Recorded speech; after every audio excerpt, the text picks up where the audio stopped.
Xbox finally unveiled their games showcase last week, and I wanted to take the time to review the show after reflecting on my notes and speaking to gamers in the community. Was this the unbelievable show we were promised, or a show that gave us a glimpse into the distant future? This video is Mooch officially announcing that this channel isn't only for podcasts.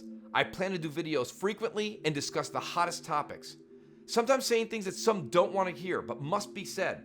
After all, with great discussion comes endless possibilities. So go ahead and feel free to hit that subscribe button, hit that like button, hit that notification bell, and let's jump right into it.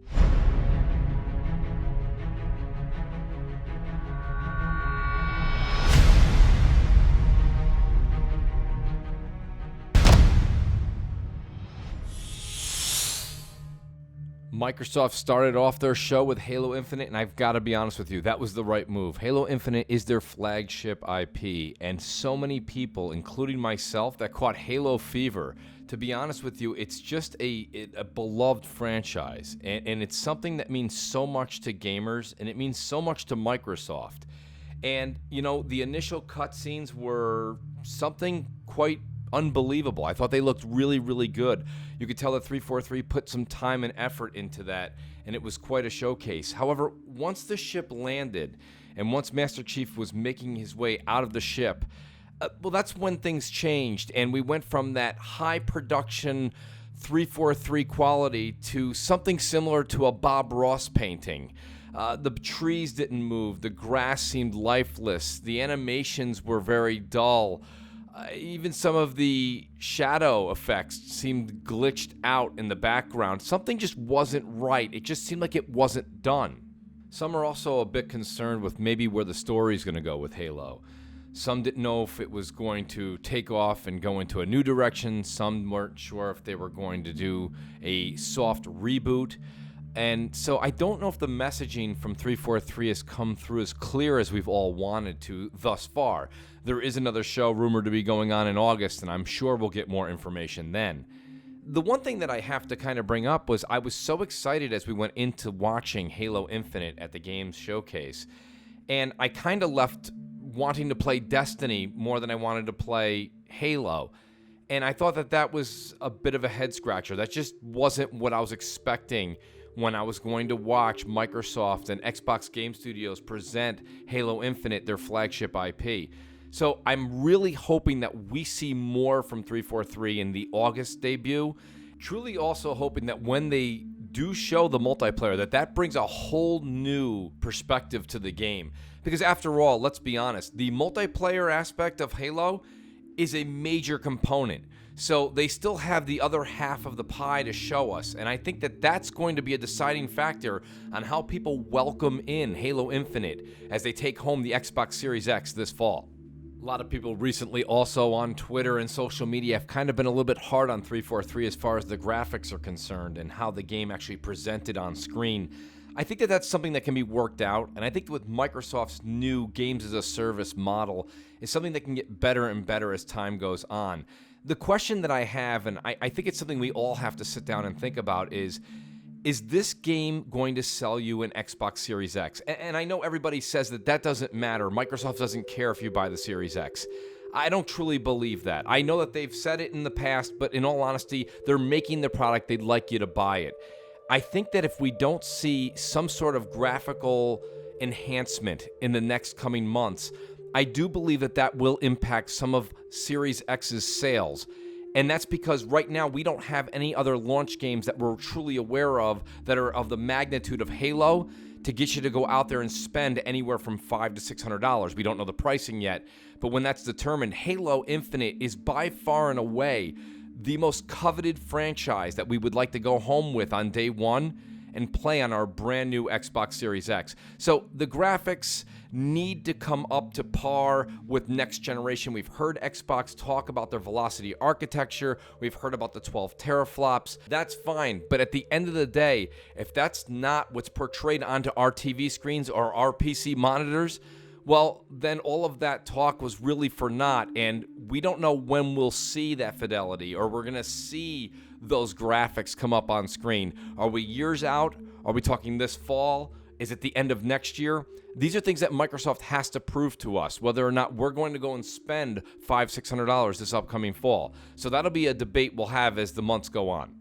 Next in the game showcase, they displayed State of Decay 3. And, Undead Labs has a lot to prove. Coming off of State of Decay 2, which I don't think caught their fan base exactly how we expected the game to play.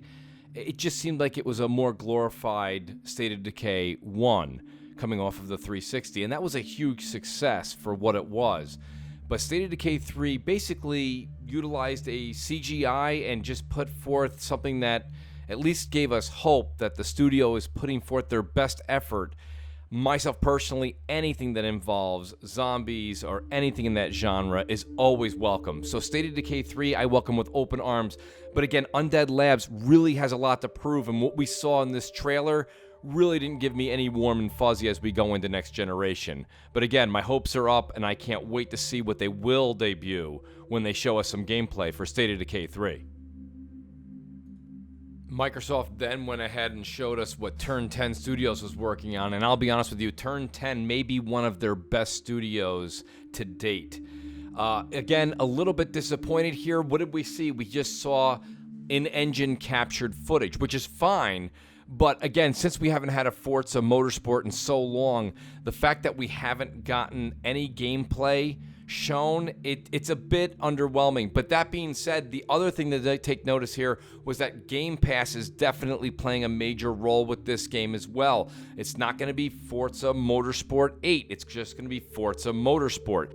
This is leading a lot of people thinking that this will be another games as a service Game Pass game, where you buy the game or you subscribe to Game Pass and then they'll keep adding content as time goes by. That's fine, but again, how are these games being released? This is the question Microsoft is going to have to prove to us. They really can't say it. They're going to have to come out and prove it. Halo Infinite doesn't look complete yet. And the point of the matter is that if Halo's not complete and then Forza launches and it's not a full game, what is the mindset that a lot of gamers going forward are going to have when they realize that games coming from Microsoft Game Studios are going to be great, but are they going to be great on day 1 or great on day 180? That's one of the things that we're going to have to find out as Microsoft moves further and further into next generation. But it is exciting to see them and Turn 10 put their best foot forward. Turn 10 is an absolutely amazing studio with tremendous talent. So the worry on Forza is very, very minute. Rare Studios was up next on the games showcase, and I'll be honest with you, what we saw from Everwild was nothing short of spectacular. However, what I mean by spectacular was the visuals and the presentation that they put forward. What is this game? And, even some of the developers, I believe, in certain Q&A sessions have said they're not really sure themselves quite yet. They're kind of developing this thing as we speak. They're doing all the legwork right now. So the concept is there, the thought process is there, the world is there, but do we know what we would actually do in the game? Not really. So until we see a little bit more from what Rare wants to portray as their next upcoming blockbuster game, I have to reserve my excitement because I don't know what the game is, and I don't think anyone truly does except for the world it may be set in. So when it comes down to it, again, not to sound like a broken record, but it is true, this is also probably going to be a games as a service. This is, of course, going to be in Game Pass on day 1. But again, when it does come out, is this a game that will be complete and ready to play fully on day 1? Or will it be a lot like its counterpart there in Sea of Thieves, where it came out, it seemed bare, there wasn't a lot to do, and then 2 years later, everyone is praising it, saying, wow, this is an amazing game. This is the Sea of Thieves we always wanted from day 1. So I hope that Rare hears all the feedback and gives us a more completed game with Everwild versus what we got with Sea of Thieves, where it was piecemealed in and finally got to great. So let's see what Rare's got up its sleeve. I have full confidence again in this developing team. Another outstanding pickup from Microsoft. They've had them in their vault for years, and now just for once fully utilizing this team for the talents that it has. Microsoft and their game studios knew that they were going to be up against fierce competition. Sony had their reveal of what the PS5 was going to be putting forth about a month earlier than Xbox Games Showcase.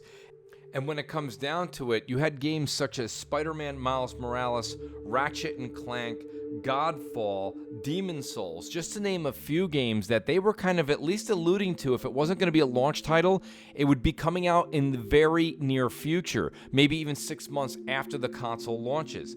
But then you had other games that were available like Project Athea, Returnal, Destruction All-Stars, Kena, Bridge of Spirits, Ghostwire Tokyo, Solar Ash, Little Devil Inside. You know, there was so many things. Then they showed a little bit further out, and they showed Horizon Forbidden West and Pragmata.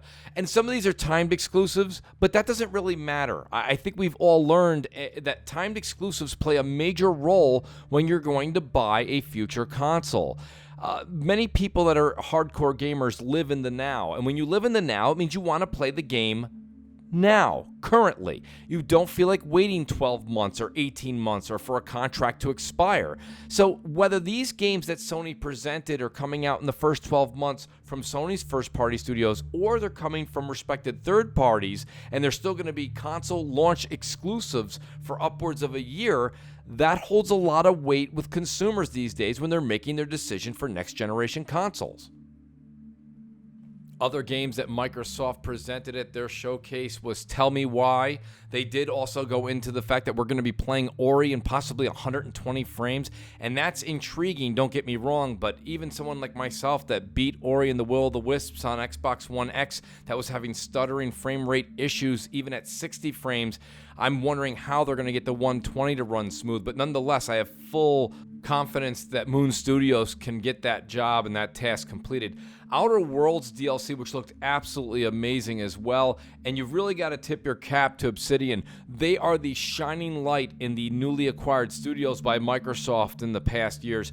They really have their ear to the ground. They know what the customer wants. So Outer Worlds was a huge success, and I expect this DLC to be the same. Also Grounded, which has been a success on Twitch as of recently. We'll see if it holds at the high level of viewership that it's getting on its debut, but nonetheless, Obsidian again comes out and wows people with Grounded.